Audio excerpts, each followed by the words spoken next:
whatever happened to the measles outbreak in Texas? Did it go away? Are we all healed now? Are we all back to normal? Or are the cases higher than it's ever been? It's higher than it's ever been, just so you know. Why isn't it a bigger story? I don't know. You would think if a measles outbreak that reached 100 people would be top news we had to talk about for a week. When it reaches over 400, wouldn't that be 4 times the story? Yeah, I don't have an explanation on the weird reporting fact pattern around this. And I got doubly thrown for a loop because I was reading the Dallas Morning News story on this yesterday. And whenever you get into something that overlaps with politics, your skepticism antennas should be going up. And so when I was reading through this, I noticed something. The people who were being interviewed, the parents of the daughter who died, they gave some of their answers in English, but for some of the answers, they spoke through an interpreter. And I thought, ooh, an interpreter? Holy, what? But they're Mennonites. So in Texas, usually if you need an interpreter, it's almost, guaranteed to be someone who speaks Spanish. And for someone who's, just hanging out in the desert in West Texas, you would think that that's probably a Spanish interpreter. But somewhere in the story, or I should say nowhere in the story, do they tell you what language it is interpreted from? And so I thought, well, that's kind of sneaky. Why won't you tell us what language they're speaking? Why would you leave that out of the story? Well, through an interpreter, they started speaking. In what language? Because that would sort of, to fill out the story a little bit more. Because one of the obvious political overlaps with this is immigration. There's the anti-vax angle. There's the sort of RFK, Make America Healthy Again, where we question the vaccine schedules. And that's been the weird overlap because, RFK on Team Blue, but, a lot of people on Team Red like this. And you may have seen people like, Jim Carrey and Jenny McCarthy and all these other people who are very much Team Blue be anti-vaccine as well. So it's been a weird horseshoe overlap on the political spectrum, the anti-vax crowd. And so any details, can we please help clear this up? Because if it is Spanish, that's kind of devious that you're leaving it out because, I see why you're doing it. You don't want to attach this negative stigma of previously eradicated communicable diseases be attached to what? Illegal immigration. That would not help your narrative. Is that why they're doing it? Actually, no. The translator was for German. German? Yeah, German. So I've spent zero time hanging out with Mennonite people or Amish people or anything in between.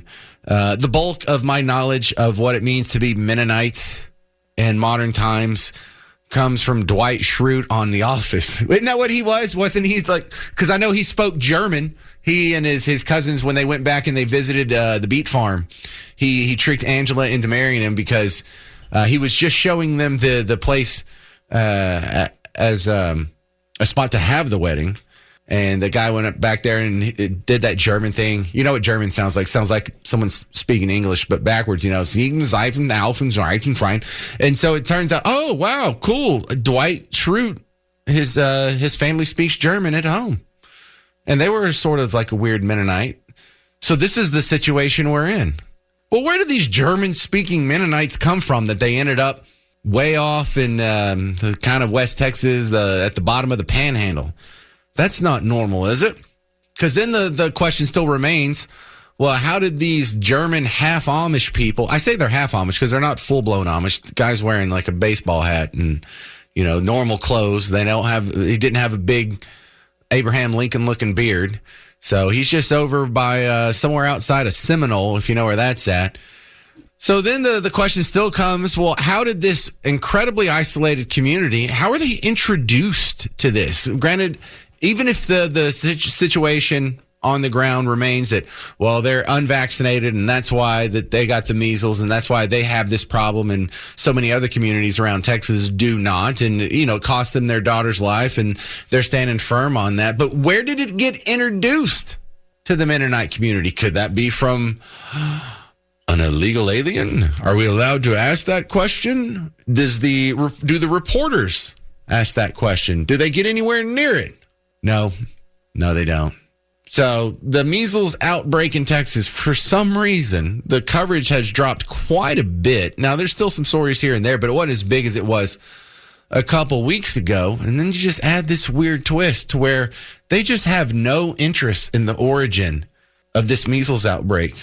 And compare that to the coronavirus. Weren't we all concerned? Where did this come from? Did it come from the lab? Did it come from a wet market? Was it gain-of-function research? Did it slip out? Was it an intentional release? Is this a bioweapon here? We just have no concern. Yep, measles just manifested itself out of the sky and landed on these German-speaking Mennonites outside of Seminole, Texas. Certainly didn't come from, the international community having unfettered access across an international border, that's for sure.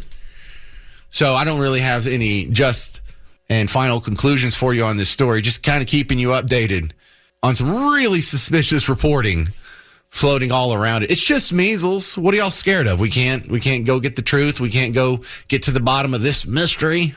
Coming up next, we'll talk to Laura Reese from the Heritage Foundation about what's going on with the deportation flights, illegal immigration, and some statements Tom Homan, the border czar, has been making. But if you have any theories on the strange reporting around this measles situation, I'd love to hear from you. 800-288-9227.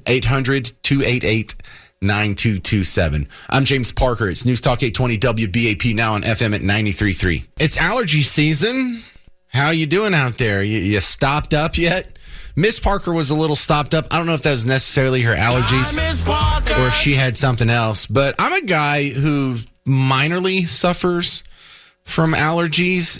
I'll explain myself. My next guest is Dr. Al Johnson, who knows a little bit more about allergies than the average bear, seeing as how it's part of his job being a doctor. But Dr. Al, I am snotty. I am stopped up for 2 weeks in the spring and 2 weeks in the fall. And usually I just take some Benadryl or some Zyrtec and just deal with it. Is there anything else I should be doing or could be doing? There definitely is. What you have is seasonal allergies. So in the spring, there's grasses and trees. In the fall, there's weeds and trees. And then there's mold all year long. And those people who don't like to be clogged up can get on allergy immunotherapy. That's allergy shots. But when you only have it for a couple of weeks, then pre-treating yourself before you go outside with the antihistamines makes sense. And driving with your windows up, recirculated air will help reduce your exposure. Oh, I never heard about that. See, I like to drive with my windows down if I have my dog with me because he always sticks his head out. Am I really doing myself a little bit of harm there? Well, you're making your allergies worse. There's studies that show if you ride in a convertible with the top down, that you're exposed 10,000 times more to pollen than if you keep your windows rolled up and recirculating air. Yeah, I guess so, because not only are you getting it, but it's getting rammed in your nose at 60 miles an hour. Is there a preference on antihistamines? Because I know Benadryl works, but it makes me sleepy. I know Zyrtec works, but it doesn't make me sleepy. Do I have that right? Yeah, there's some that cross the blood-brain barrier like Benadryl, and some people it makes sleepy, some people will hype up. So you just got to find which one works the best for you. Zyrtec is kind of one of the non-sleepy ones. Claritin, lortetidine is one of the non-sleepy ones. They all don't work for everyone. Does it help if I sleep with my back elevated? Because that's what Miss Parker does. She puts a bunch of pillows up and sleeps on the headboard sitting up. She swears that helps. I think it helps if I kind of have my head tilted almost backwards because I'm so flat. Well, it depends which way your sinuses drain. But, yes, they drain better in the upright position than flat on your back. So generally sitting up gives you better nasal opening and drainage. You can use nasal sprays. There's some antihistamine nasal sprays. I don't do those. There's some steroid nasal sprays. And then to the point of keeping yourself clean, use nasal saline, the non-preservative nasal saline, at least twice a day to rinse your nose out. You wash the dirt off your body, you need to rinse it out of your nose. That's probably good advice. I'm not doing that. I like those people that do the neti pots where they pour the water in their nose. I've tried that before, and it's just too weird. Do you mind if I just take a pass on that one, Dr. Al? Well, no, you get the Arm & Hammer or something similar that's in the pressurized can of saline that just sprays a little mist up there. And that's a lot more comfortable, doesn't burn, and rinses your nose out. All right, Dr. Al, real quick, we're about out of time here. How bad does it have to be before you recommend someone gets the help of an allergy doctor? Well, if you're miserable, you can't think, you're having trouble functioning, then yes, you need to see the allergy doctor. Are these deportation flights legal? It seems to depend on who you talk to and what their previous political persuasion was on what answer they'll give you on that. So let's ask Laura Reese from the Heritage Foundation coming back on the James Show. Welcome back. Is there any truth to the complaint that deporting illegal immigrants in this manner is not constitutional? Well, good afternoon. If we're talking about the flights to El Salvador with Trinidad Agua, that came after President Trump invoked the Alien Enemies Act, specifically to Trinidad Agua. And in addition to that, he had designated that gang as a terrorist organization. And so what the Alien Enemies Act allows for, and it is current law, it doesn't matter how old it is, our Constitution is older, Congress passed it, President signed it, it allows when there's an invasion or predatory incursion that aliens from that hostile nation can be summarily apprehended, restrained, and removed. And so under the law, such flights are allowed. Well, that sounds like it makes sense. It sounds like a pretty useful law. How come it hasn't been used more? Good question. There are various laws that hadn't been used before that Donald Trump was the first to use. Another example is the Remain in Mexico program, which is well known and very effective. And so he is willing to scour the U.S. code to come up with tools to enforce the law. And in this case, deal with millions of illegal aliens who were here before Biden, and an additional 11 million that came in during Biden's 4 years to thoroughly enforce the laws as Americans voted for. Well, I have another discussion that's being had on social media right now that probably has a lot of gray area in it, is how many people are saying that Trump has created a constitutional crisis because a judge ordered him to turn the flights around and he ignored the judge's rules. And if the president's going to ignore the judge's rules, then we just have chaos. And then the other side of that argument is this is a judge who doesn't have any standing. His court wasn't open. He wasn't the emergency judge on call. And so he just magically jumped the line on a Saturday and tried to stop these deportations without a proper hearing or anything. And I don't know who to believe on that one. Who's right? Does the judge who ordered the flights to be turned around, was that a legit ruling? Does he have standing? I don't know regarding the standing issue, but what is a judicial question is and will be examined is the Alien Enemies Act. Was an invasion or predatory incursion, did that occur? And is Trinidad Agua inextricably intertwined with the Maduro regime in Venezuela, because the law, the AEA, requires that the act is done by a foreign nation or government? Those are two legitimate questions for the court, and those are novel issues. But what's been going on with this judge is about injunctions and temporary restraining orders, and him demanding details about who was on the plane, how many, timing, etc. And I believe he has gone way out of his Article 3 court lane into Article 2 presidential authority lane over foreign affairs, national security, and immigration. Where's the role of Congress in all this? Well, separation of powers, and they're supposed to be co-equal branches. So the lower courts, so that's both district court judges as well as appellate level courts, were created by Congress. Only the Supreme Court is mentioned in the U.S. Constitution. So Congress has the authority to limit jurisdiction, to require 3-judge panels, or to state that no, a single federal district judge does not have authority to declare nationwide injunctions, et cetera, et cetera. Congress can defund courts, including impeachment. So there are a number of options on the table. All right. Interesting stuff. I can't wait to see where all these cases end up. Laura Reese from the Heritage Foundation, I appreciate your expertise on The James Show. All right. Thanks so much. I didn't grow up with cell phones. I mean, people had them when I was a kid, but they were still expensive. And unless you were like the Fresh Prince of Bel-Air running around with a big old Acme brick next to your head, so I didn't have this problem growing up. You probably didn't either. But boy, my kids treat cell phones like it's crack. They treat it like Hunter Biden treats crack. Like they just can't live without it. And they got to sneak it and they lie to you about it. And we have a rule in my house before you go to bed, we all have to turn in our cell phones and put them on the charger in the living room. We have like a little space for a little side table there where the charger's at, and they'll get up in the middle of the night and they'll go get their phone and we'll catch them on it. And I have to keep telling them, dude, it's not crack. You can live without it for a few hours. And so it's not just the cell phones though. It's just the outside world has so many tentacles in our children through the internet. Another big one is online gaming. You want to destroy your kid's life?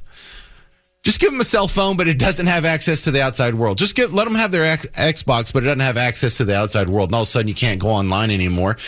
They will flip out. Well, apparently there are some kids even more inured in the system than mine. We go down I-45 to our neighbors in Houston. There's 3 siblings, ages 14, 15, and 16. And apparently they were not behaving well enough to keep their mom happy. So mom decided as a way to punish them that she was going to cut off the Wi-Fi. There's no mention of where dad is. Shocker. But grandmother was in the house too at the time. And so mom's trying to be the disciplinarian, cut it off, punish the kids, show them that there is a world without being attached to the internet. And the kids didn't take it very well. They got upset. They started screaming. They started fussing. They started making all kinds of threats. They started throwing stuff. And then they started getting violent. They started attacking their mom. Grandmother tried to intervene. They knocked her over, hit their mom with a brick. And so then mom flees. Mom runs outside of the house, away from the kids who were chasing her. She gets away from them. She gets on her phone, which still works, calls the cops. When the cops get there, they see the mom still trying to avoid her kids, and they had chased her into the street with kitchen knives. Excuse me, let me say that. They're age 14, 15, and 16. They were chasing their mom in the street with kitchen knives when the police showed up. We're not going to get a whole lot of information on this because these are minors, and rightfully so. But oh my God, I thought my kids were addicted to the internet. You know, there's a strong parallel. I only mean that half jokingly about how it's not crack. Because it doesn't behave a whole lot different than crack. Crack is something that if you're bored, you smoke it, you're not bored anymore. Your cell phone is something that if you toss it to a 15-year-old kid and they're bored, they're not going to be bored anymore. So it's something that if you have this uneasy feeling of being bored and you're not used to it, and you haven't had to spend a whole lot of time dealing with that and figuring out your brain chemistry and how it's supposed to operate and keep you happy without the constant dopamine hit where you just got to get a little, ooh, there's a little dopamine there. And let me flip to the next TikTok video. Ooh, there's a little dopamine hit there. Ooh, I got a text from my friend. Ooh, look at the picture she sent me. Ooh, there's another little dopamine hit. And without this constant beeping and blinking and crazy videos and funny stuff and loud music, and some kids have not been able to adjust to the real world without it. Now, you probably did better with your kids. I'm not doing great with my kids, but I'm doing better than these. This woman almost got killed by her own children. Can you imagine this is like Basketball Diaries level stuff. This is like Train Spotting level addiction, where you would kill your own mother because she cut off the Wi-Fi. 800-288-9227. 800-288-9227. What is this? Ellis in New York? As in like New York City? New York City! That's me, and I'm so embarrassed for the city of Dallas. Honestly, like, what? It's either what happened to Texas? I mean, you guys are sending two of the worst Congress people to Washington, D.C., Jasmine Crockett and Al Green. Like, what is happening? Honestly, what is? She had the audacity. This is what I think is happening. The Democrat machine is either stealing elections. That's the only way someone like that could get elected. Or B, the gays. It's got to be the gays, or they're stealing the election. No, right? it's neither one of those. Here's the ugly truth here, Ellis. I think Jasmine Crockett and Al Green are actually a pretty spot on representation of the voting bloc in their district. What happened? Well, you don't believe that stuff, but there are a lot of people. In the water? Well, listen, there are a lot of. She went on stage at an HRC gala and belittled Human Rights Commission. Listen, I'm just kind of out of time for this segment, but let me explain to you. Just because I don't believe that, you don't believe that, Garrett doesn't believe that, and Casey Bartholomew, Mark Levin, they don't believe that. There are millions of people who think this is an incredibly inherently racist country that's based on white supremacy and based on the power structures of, I don't know, the antebellum Confederacy or something. There are people who believe that. And if you are in especially a bubble like this, if you're in a dense urban area and you never really get to travel out into the hinterlands, you only know about the outside world, what you see on TV, and all of it is a steady diet of white racism and black people are oppressed or women are oppressed or some disabilities oppressed or some sexual orientations oppressed. And there's people who believe it. And that's just one of the downfalls of democracy, period, is you get the government you vote for. And if you vote for a bad government, you're going to get that too. If you vote for the wrong policies or a misinterpreted worldview, you're going to get it. You're going to get it good and hard, Ellis. Thanks for listening up in New York. That's kind of cool. We give New York a lot of grief, but I think that might be like the first call we've gotten on the James Show from New York City. Don't tell anybody. I was just referencing the story out of the Houston area where 3 children were so addicted to being online that they tried to kill their mother when she shut off the Wi-Fi.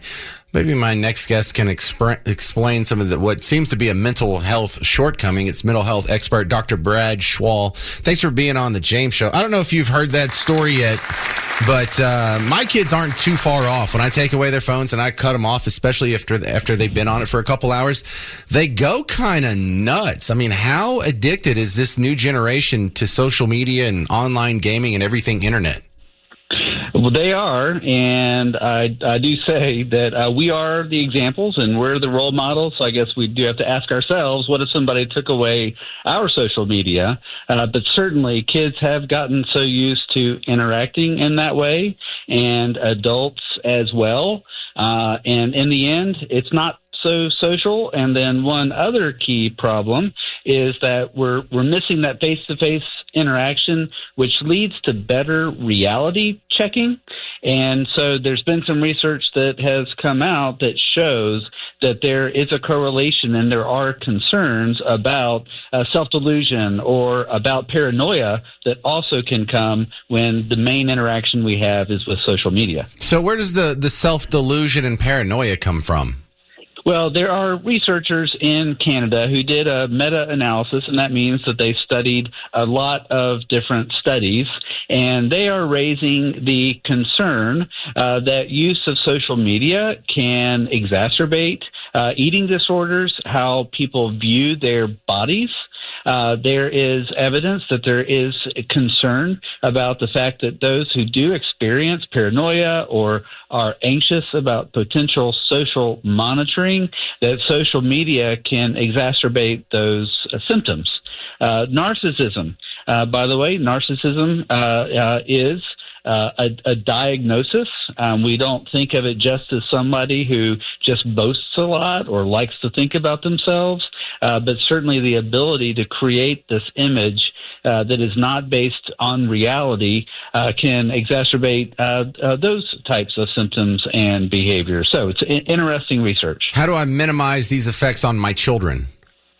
On your kids, we need to recognize that their phones are our devices, not their devices. We should not be letting our kids be on social media, in essence, until high school. I know that's tough because there's many a fifth grader or a sixth grader who may be on social media, but we need to set some limits. So we create a structure that does prevent our kids from getting too sucked into it. And then what also is key is open communication. So we're always checking in on what our kids are seeing, what they're experiencing. We talk to them as people who are wise and have good observations, because kids, when they are treated in that way, want to live up to it.